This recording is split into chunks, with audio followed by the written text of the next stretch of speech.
So, I've been really busy lately and I haven't had enough time to really work on stuff. This video was originally going to be about a different game, one that I wanted to beat first before I could talk about it. But then I got lost, and I also had screwed myself over and I didn't realize it, so the game is even harder now. To give a sort of hint as to what it was, I'm getting more lost than I normally do in a Silent Hill dungeon, and I'm genuinely shocked by that. No, I was not playing a Silent Hill game. I just want to make like a pretty chill video for this month, not like as in-depth as some of my other videos, just like I'm on a couch, I'm going to play a game. That being Miss Pacman Maze Madness. The original Miss Pac-Man was an arcade game developed by essentially ROM hackers and published in arcades by Namco, or Midway in the US back in the 80s. Miss Pac-Man has been a huge gaming icon since her inception. One reason is that she was one of the first female protagonists in gaming. The first popular one at that. Her game is the more favored than her husband's game, and yeah, I can see why. Compared to regular Pac-Man, there's more variety to the mazes in this game, there's a bit more style to it. The way the fruit work is a lot different, and it's actually kind of interesting. And that starting jingle is just iconic. Miss Pac-Man would continue to make appearances in a couple other games. Her original game would get re-released, and she got her first and really only 3D game, that being the one we're playing. She's also not owned by Namco.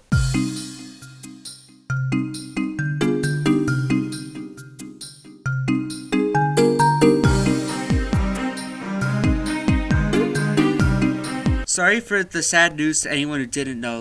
Let's just pretend that none of that ever happened. Let's just play Miss Pacman Maze Madness. Pen? I'm bored. What are you doing? I'm about to play Miss Pacman Maze Madness. Can I see? Sure! You can also give your thoughts on this too if you want. Okay. Can I also play?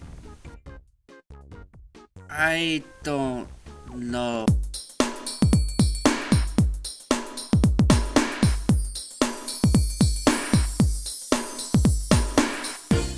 So Miss Pacman Maze Madness is a 3D puzzle maze crawler released on PlayStation, Nintendo 64, and Dreamcast. There's also a port for the Game Boy Advance. It stars the titular Miss Pac-Man in a quest to gather all the 4 Pac Wonders of Pac-Land before the evil witch Mesmerelda gathers them and takes over the world with her ghost.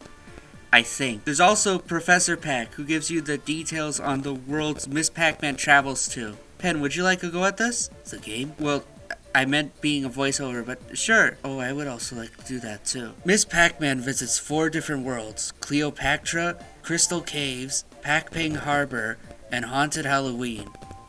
Those are their real names. She faces enemies like the classic ghosts, but also mummies, yetis, dragons, vampires, and breast cancer. There's no way she's fighting that in this game. She isn't in the game, and she doesn't have it. Just look at the back of the manual. Miss Pac-Man is proud to add the pink ribbon to her wardrobe.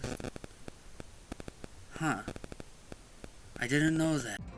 This game looks pretty cool. Yeah, it looks pretty good on Dreamcast. You're not very good at this. You're doing the same thing again. I'm not a big puzzle game fan. Look, you just have very simple controls. You just move.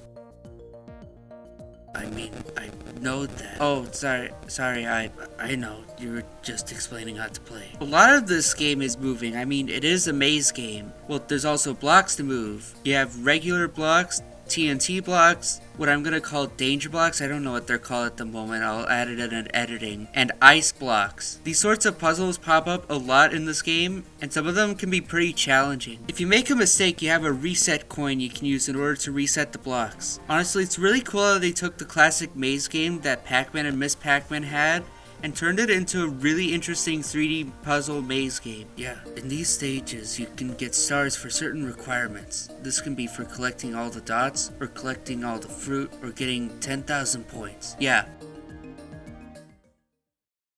So, the music is pretty good.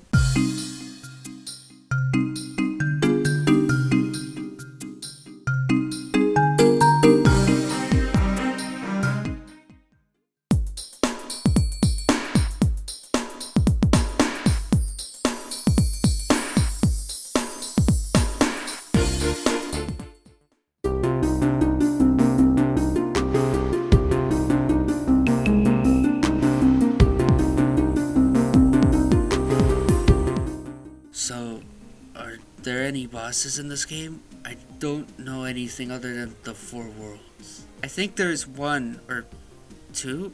I think 2. Actually, I think it's the same boss. The main boss starts with a very scary monster Pac-Man looking guy, and you have to run through a maze-like path to get away. This kind of gives me the same amount of anxiety as a Silent Hill enemy. There's normal pathways, green pathways that slow you down, icy pathways that you slip on until you are off of it, and deadly pathways that will destroy you the moment you step on it. You also have the evil witch Mesmerelda shooting fireballs at you. That's her special ability. Once done with this phase, you're sent to the next phase where you have to shoot fireworks at the witch Mesmerelda. Evil witch Mesmerelda. Why are you adding evil again? The blue side shoots at the lower sections and the red side shoots at the higher sections. Mesmerelda shoots different fires, a singular fire at you, 3 fires at you, 4 fires around you, these ones are green, and a blue fire that once it lands, it spreads to the rest of the row it landed on. Once you defeat her, she drops her special witch key that opens witch locks in other stages, and now there's a sort of new problem. My key! Ah! I can't get to my crystal ball, and the gems are useless to me without it. These levels are actually locked behind stars. I mean, I had been blessed with the knowledge of these levels being locked with stars already, so it's not as much of a shock to me. This kind of thing is a lot easier when you know it's coming, but it still feels like it still feels a little weird. Maybe if it showed all the levels and had them locked behind stars, it would be a lot easier. The game having it be both a stage complete unlock and a star unlock system is kind of dumb. At that point, have it be one or the other. Yeah, what he said. From here you go through 4 more stages, each one being in a different world. I don't know each individual star unlock stage, including the past ones, other than the last regular stage before the final boss, which requires 50 stars to unlock. Since I mentioned that you need more stars for unlocking stages, now might also be a good time to bring up. There are bonus stages. Yeah, there are bonus stages here, around 3 to be exact. The first one, I mean, when you aren't going for completion, it's actually kind of funny. Get out of the cat sled, what a dork. We have big gas-guzzling snowmobile assault You just have platforms. a little dorky sled and a meowing kitty. I just have to spin the D-pad in a circle and knock you bozos off the track.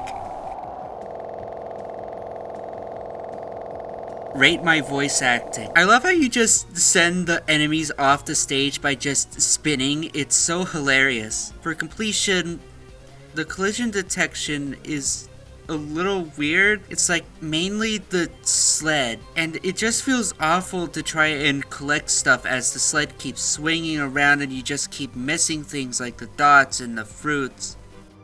But outside of that, this stage can be pretty silly. The second one is sort of like, I don't know, it's okay. You're in a ship and you're shooting stuff at upcoming enemies. Ships may contain a fruit, a certain amount of dots, or nothing. The dots do all automatically hover to the, for lack of a better term, X position of Miss Pac-Man, but you can very easily miss them if you destroy the ship too late. It's just okay. The last one, Get all 7 fruits. I know that with all the bonus games, I could just skip this, but I literally wanted to get the stars because I wanted to. I needed the stars. But god damn, was this stage difficult. I retried the stage so many times just to get the 2 stars I wanted. I'm not going for the time trial, you would literally never see me again. You're basically going through a Frogger-like thing, but the ground moves. There are danger blocks that you can't touch, and one area where you have to avoid lightning strikes to send a current of electricity through the metal it strikes. Once you get to about 4 fruits, they add timed danger blocks, and now you have to be wary of their timer unless you want to get blown up by an entire row of crates. Around 6 fruit, they decrease the amount of time on the timed blocks, meaning you have to be even more careful. This took me so many tries. I would fail over and over again. And then after a while I would start making small slip-ups and it would ruin my run. Anyway, these last 4 stages are pretty difficult. but they're pretty fun. Once you beat all 4 of these stages, you enter another boss fight with Mesmerelda. The first section with the giant evil Pac-Man is relatively the same, but harder this time. After that, we enter the next phase, where this time we get Mesmerelda to shoot her projectiles into these things and then activate them, and then...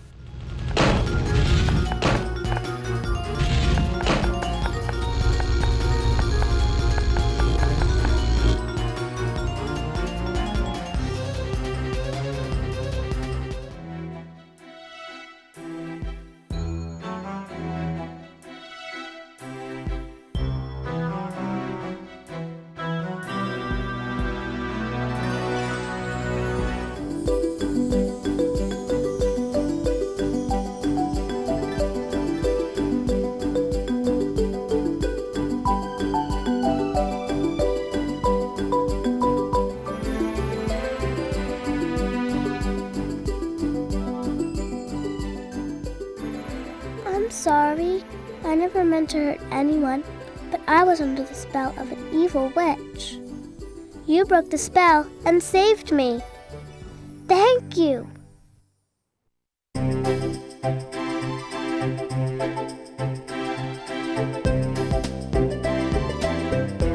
Thanks to Ms. Pac-Man, the princess has been found, and the lost worlds are saved. Well done!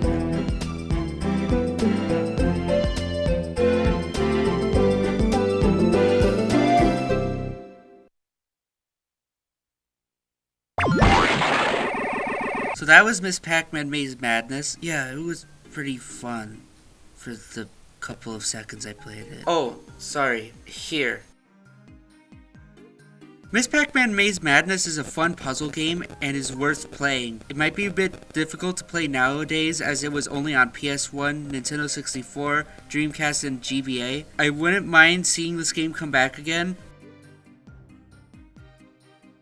No, you're supposed to... No, you're supposed to push the block the other way.